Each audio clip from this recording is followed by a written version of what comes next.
Il-Pulizija sejħu barra ċentru Nazzjonali Laburista wara ħosta splużjoni żgħira li jidher l-instemet tal-ħabta tas-satejn ta' filgħodu.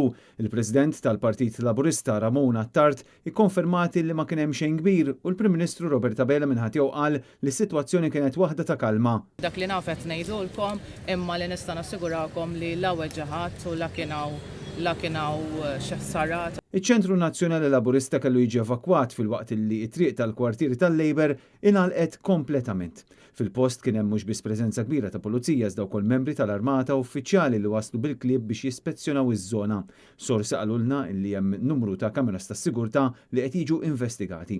Intant il-Partit Nazzjonalista esprima solidarjetà mal-Partit Laburista wara dak li seħħ. Il-kap tal-Partit Nazzjonalista Bernard Grech ikkomunika mal-Prim Ministru u offrilu kull appoġġ f'dan il-mument. Dan fil-waqt li l-Partit Nazzjonalista iddeplora dan l-att u jittama li minnu responsabbli jinqabad.